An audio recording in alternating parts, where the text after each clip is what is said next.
I'm done doing my work outside for now.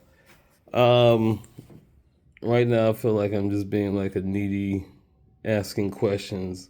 Give me your advice. Give me your advice. Give me your advice. This was in an earlier video that I probably am going to just edit through. I figured out a way to edit. So using screenshots and screen record, and I can, anyhow. I'm going back to my early days of trying to figure out making music back in 95 when I very first started. And with that being said, and now that this is a channel probably going to be about me giving some random ass stupid advice or my opinion, because they're like assholes, everybody got them, and sometimes they smell worse than others, and sometimes they're cleaner than others, or better for other people to get it. Anyhow, I'm going to start putting some of my music on these things, I'm guessing, if I do videos. And you're going to understand, yes, I do make music and blah, blah, blah. So you don't think it's just a bullshit joke. This is probably going to one of the songs I just recently worked on that's going to be a track in one of the backgrounds of the music coming up. So, um, projects that I've done.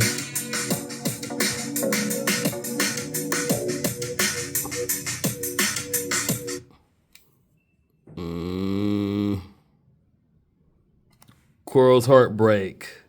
This is on Mama's Right. I was going through and I was doing some cleaning up and playing with a little bit of things. So, with that being said, I'm getting ready to start finishing up some things and possibly doing some vocal recordings. So, I'm figuring myself to be more of an instrumentalist now at this time in life. But you know, the people I was making music for, rest in peace, dead. My boy Ray Sean Mo. We were supposed to have started, and everybody just left it be, and I created and kept going, and you know, a lot of people are gone, and we're moving on. So, whiplash car accident took away my drive and able to really be able to work on things. My car, one of them gone, the Turbo 2, and the FC RX-7 convertible, Turbo Vert. Roxy is in the garage in Florida. I'm gonna have to go through here, find the video, and when I find the video, I will be able to edit and release some stuff. I've been recording some random shit for a very long time. So you might get some advice, you might get some things figuring out blah, blah, blah randomly because, you know, I work on cars. I'm in my 40s. I've been through some life goal changes and health issues. So, you know, each one teach one. Sometimes you got to give little hints of knowledge.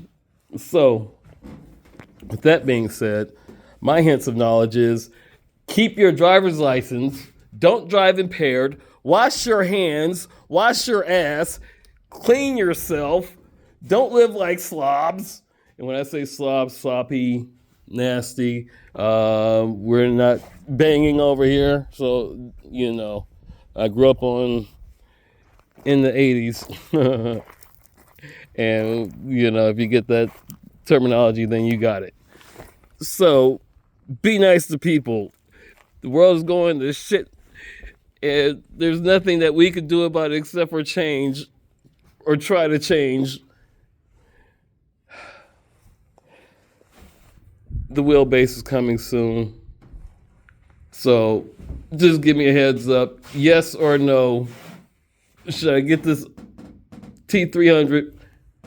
Do an unboxing review because that's still a wheel I would say as a beginner wheel when the price really dropped down because you're in the ecosphere or being able to go in between from old to new. is really good as a beginner wheel. It's better than going to T150 or the other ones from my personal use. With my personal use coming from the G27 when I started to the T300 used, lost its force feedback, and then got another one. And this is before the PlayStation 5, so I still have PlayStation 3 compatibility. So if I get a new one, I can test to see if it's still compatible with the PlayStation 3, because some people will be using PlayStation 3s. So if there's a big difference between them, I'd like to help people know. Because yes, PlayStation 4, if you're using GT7 and you have a wheel that is old and you just got it from flea market, if you got it from pawn shop, if somebody gave it to you out of their garage, and Chronos Max will work with the PlayStation 4. We're going to test it eventually on the PlayStation 5. I know the Drive Hub does. I didn't want to get any wheels and have to use that type of support because you don't know if the direct drives are able to use them. So me getting a direct drive wheel, I'd rather have gotten the Fanatic, but I'm going to get something that's very easy to get in the US, brick and mortar. And Corsair, thank you for buying. This is going to end up being a sim rig. That's why I'm recording it, and I don't want to show my face. So, disclosure, I don't want to show my face. And with that being said about Corsair bringing it possibly to brick and mortar, which means Sears, if they're still ever around, Best Buy, Walmart, Target. I don't know if really toy stores are even around, because KB's and places like that. Toys R Us is what was big for us in the 80s, and they got rid of what is that, Etronics or whatever the damn thing was, for where you got your games, boutique, game boutique and stuff like that. Everybody's going out of business.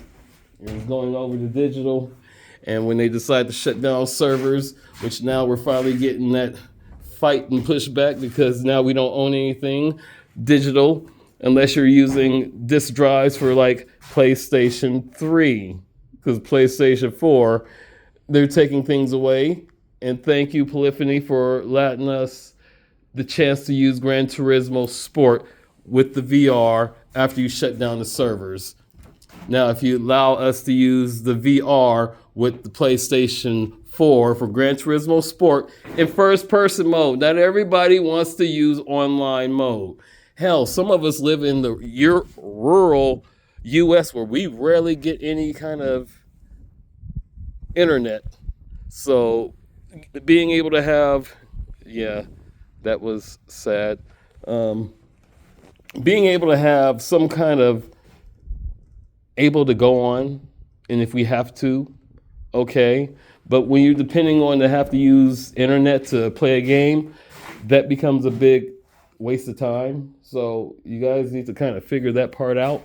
I mean, I understand for the cheating thing, but it is what it is. But I'm rambling, and I'm showing a mess that I'm going to have to start cleaning right now, because if I don't do it, nobody else will.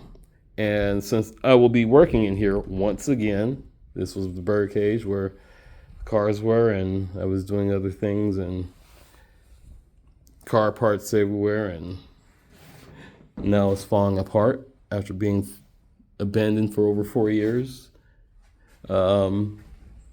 It's going to be a whole big thing. Another cheap sim rig going to be built, and I'll probably show more step to step.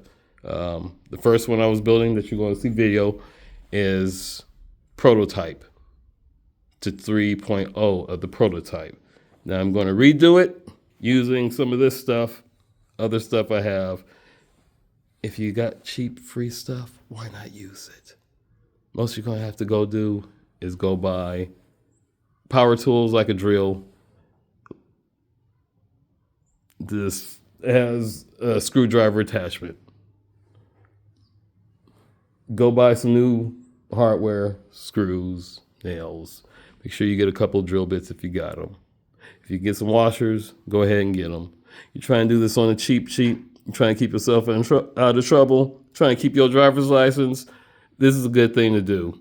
Trust me. A lot of people like myself that can't sleep and really was in the cars until the accident, and the state of California deemed my car as a gross polluter, and I couldn't drive it since 2011. The car is sat here in the desert, and horrible carbon fiber hood is just emotional. You just want to cry. I'm sorry. Excuse me. But anyhow, it gets really overwhelming. So, if the best way to feed your need for speed, that means rhyme. But if it's video games, hey, and if you can get a will at it, hey, I'm not going to fault you. I'm not going to be mad at you, but don't call yourself a professional unless you're in a professional league going against professionals, please. And wearing race suits and helmets and shit while you're on a sim rig playing Gran Turismo, it's not necessary. Please stop looking stupid in full race attire. It's like you're in the living room, you're sitting on the couch and you're wearing gloves and you're using a controller and you can't really feel the buttons. Stop.